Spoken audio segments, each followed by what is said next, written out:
car tire that was parked, and he hit the end of it. Got it.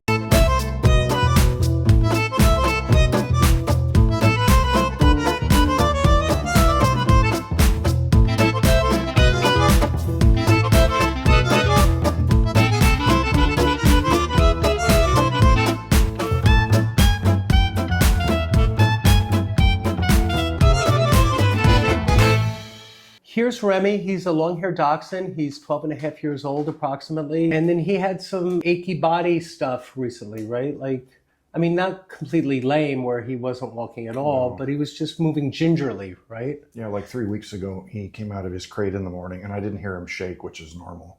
Like he usually shakes out when he gets out? And then he came out, and he was just held his head down, which is kind of classic when he does it. And then when he came in the bathroom with me, he was just going in circles. Slow circles, like he couldn't. I was like, I've never seen this before, so I've always thought it was his neck because of his little accident a few years back, but I don't know. And what was the accident a few years back? Let's review that. So probably about 5 or 6 years old. 7. Yeah, And it was before couch, COVID. Right at COVID. Yeah.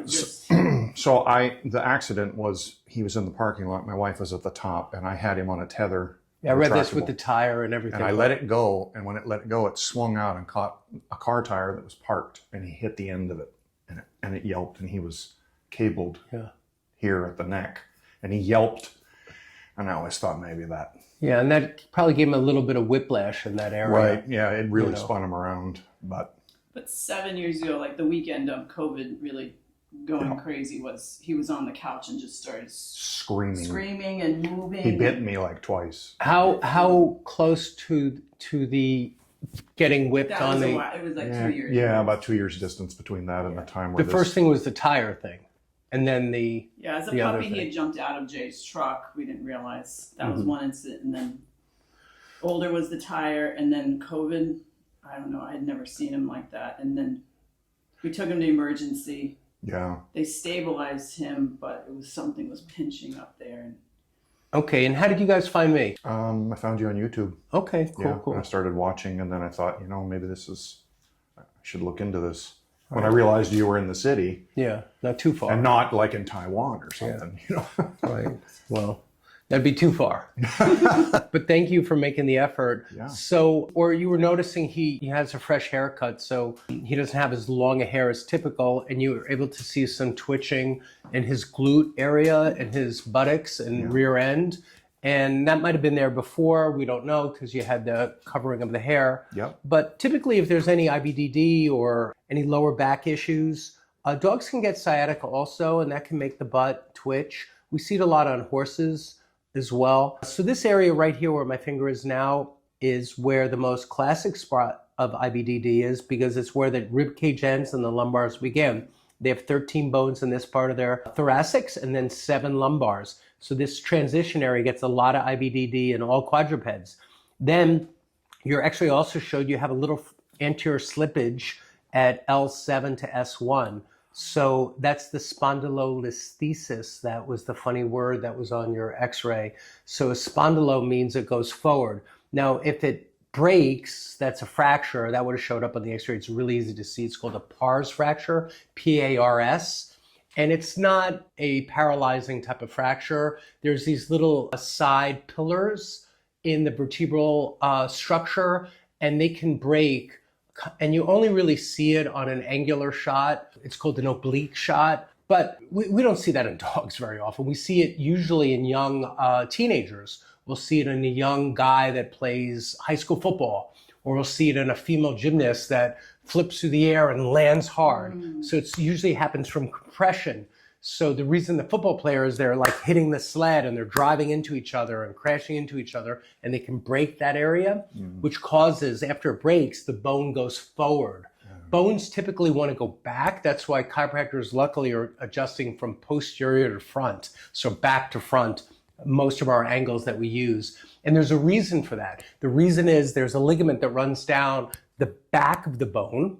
There's also a ligament that runs down the front of the bone, the belly side. And the belly side is the anterior longitudinal ligament, and it's very thick and very strong. And it keeps the bones from displacing forward towards your vital organs and the more vulnerable area. The ligament that runs, the posterior longitudinal ligament that runs the entire spinal length of the bony part of the spine is thinner and more pliable. And so you'll get displacement that comes dorsally or back. Think of the dorsal fin on a shark, so it goes back. That makes it really easy for us, whether we're working on a human or an animal, to push forward, because you'll lie face down on the table and we push from back to front, and we can get it to go back in.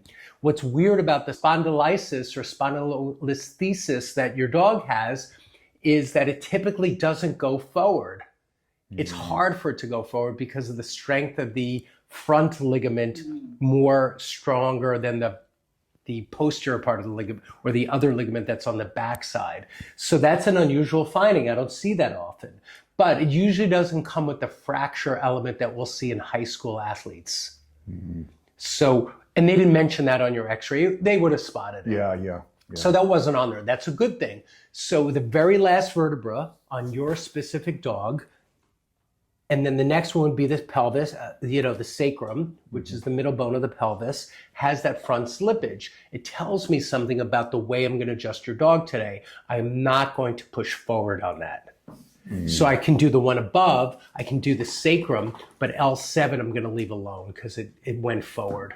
And so it was really good for me to see the x-rays because of that. Because now I can do a great job and also not apply any danger or do anything contraindicated, which means don't do that. Yeah, that's what I was concerned about. So it was really good that I read that and saw that. And then the IVDD part on a 12-and-a-half-year-old dog is kind of common. So it's nothing to lose sleep over. It means that as we age, we get a little arthritic, we get a little older, and our bones get a little achy and they get less smooth around the edges. So instead of these joints having smooth, round, beautiful edges, they start to get closer to each other because the discs thin out and the edges get rough and almost like they can even start to lip and spur. So the bottom edges will lip out like this from arthritic changes. So we see just the beginning of lipping and spurring on Remy. And we also see some disc narrowing, so less padding. And that'll make for an achy body as we age. Now, I don't have the math in front of me, but a 12-and-a-half-year-old dog is probably in their 80s, equivalently to a human. So when someone, or maybe late 70s, so maybe 75 to 81, a dog or a human in that age, 75 to 81, would be a little achy, most likely. Oh, sure. Or it would be highly unusual for them not to be achy. Right. You meet an 80-year-old person and they go, I have no aches. Well, there's not many of those. The only other thing I want to tell you is his neck will get tight and he'll want me to rub it. Okay, good. And we did have another Dr. Chiropractor came to our house and he... So you have had adjustments before. Yeah. And what he figured out is from Remy jumping down, this was going under. That's when all the ramps came in too. He didn't do anything back here. But did he do neck and shoulder or just the neck? It was basically really the this neck. right Yeah. here. This Okay. was getting caught under, and we have ramps and everything now, and we try to avoid him being alone to do that. But Okay. I think this could be some of the neck And tension. do you think he'll try to bite out at me if I work on him? He didn't with the other. Okay. All right, we'll see what happens. Do you want me to take off his... No, leave it on for now because it'll give you something. I might just work on him right where he is now because he chooses to be on you and I'm just going to reach over and work. Is that okay? We'll try. Remy, do you think I could work with you today? I like to ask for consent. Doesn't always mean anything, but what do you think about that? Can I work with you a little bit? Right.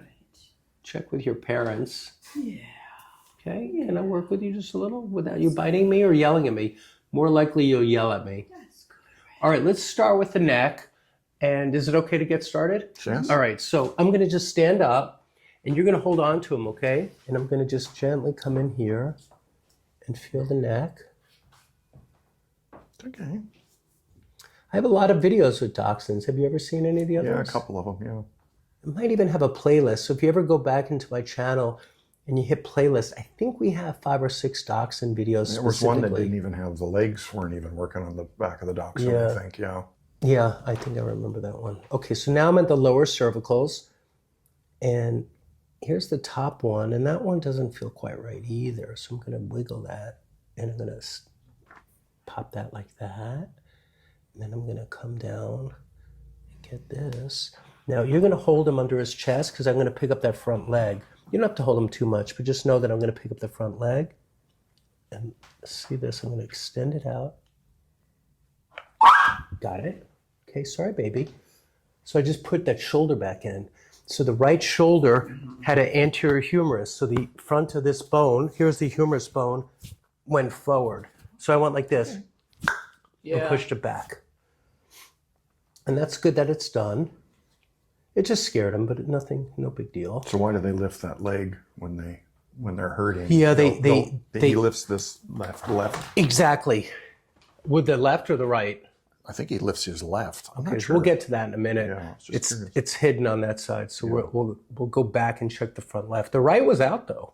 Yeah, I believe. So now I'm coming down, and even though he's got scared, he still let me work. Now this is the arthritis area, okay? Right. So up here, look, he's not reacting too much. I'm watching his face, I'm Right. watching his breathing, I'm watching his eyes. And then as I get to this area, you'll probably see him start to get very curious why I'm on the tender area. And that's the tender area. Yeah. I'm sorry, babe.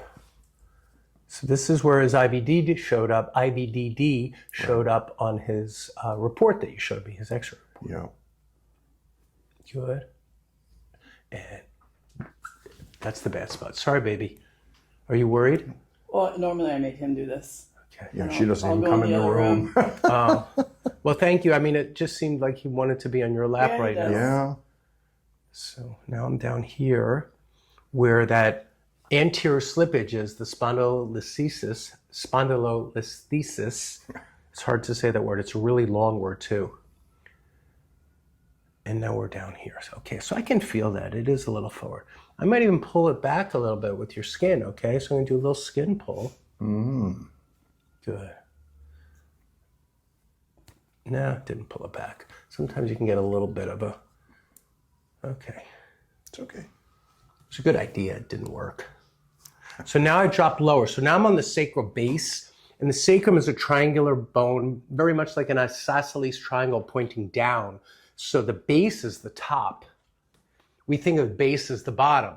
So think of a pyramid, like an Egyptian pyramid. The base would be the bottom, right? And the apex points to the sky. Yeah. So this is an upside down pyramid. So on my sacrum goes like this. But they call the pointy spot the apex and the top part the base. So in your dog, the base is the big flat part, and the pointy part comes down and meets the tail. So the bottom of the sacrum meets the first coccyx or coccygeal segment. And so now I'm at the base, and I keep looking for the exact spot because I need to be extremely accurate.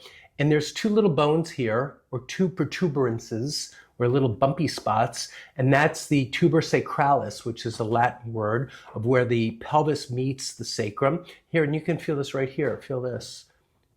Okay, that tells me where I am. Okay. So I use those as landmarks. And when I'm there, I can roll my thumb in and I'm at the sacral base. Safe spot to be where I don't hurt your dog. Right. And that's a good adjustment because if L7 goes forward, relative to that, the sacral base is posterior. So without adjusting L7, I come to the sacral base and I can meet it.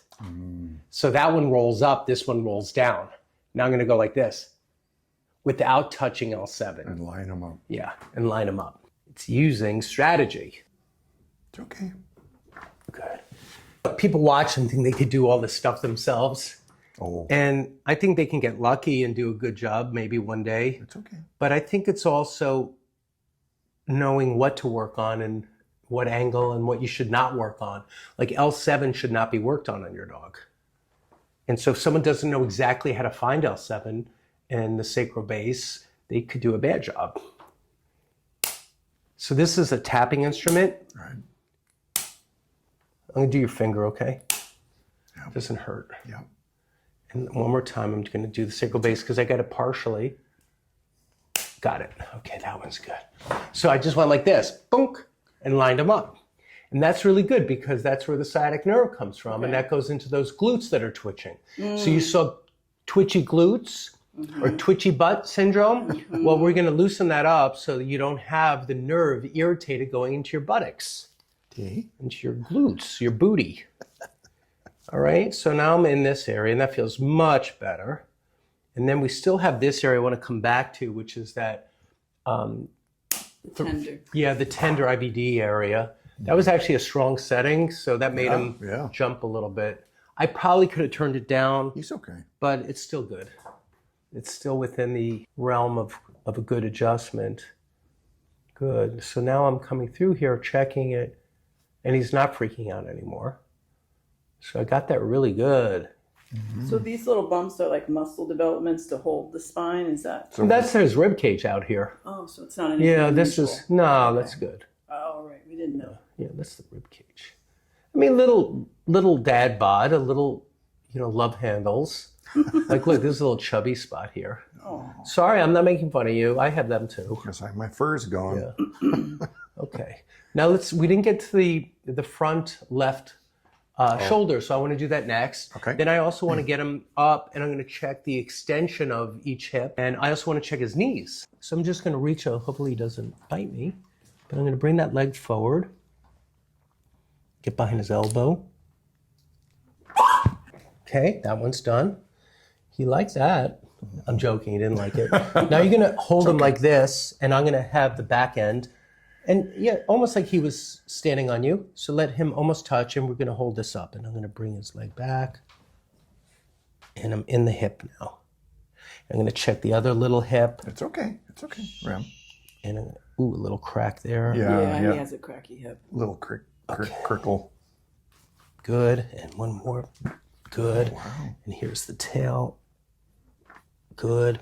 And let me check your knees. That knee's in, good, because the kneecaps can subluxate, and that one's even better. The right one, it's a little vulnerable, but, did you hear a crack? Yeah. So I just got that.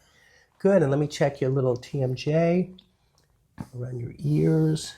He's had 25 teeth taken out. Wow, that's all. Good, that cracked. Wow. Yeah. You could hear that, right? Yeah, I could. Good. Yeah. Okay, good. Let's put him on the floor, see if he shakes out and resets. And shake? don't touch him yet. Just give him a second. Don't even distract him. Just let him figure it out. Shake. Let him do what he wants, but don't pick him up. Okay. Once there's the shake. There. That's what I'm That's always a good looking one. And for. he did his neck and his lower back too. So that's a good reset. So I got everything. I got his front shoulders. Both shoulders needed alignment. His back hip was a little out. And then he had a lot of stuff at sacral base. I wanted to meet up L7 by pushing the sacral base down and leaving L7 alone. I worked in the thoracolumbar junction, which is the bottom of the rib cage vertebras, where it meets the beginning of the lumbars. And that's where he had on his x-ray some intervertebral disc disease, or that arthritic changes already, which means the achy back.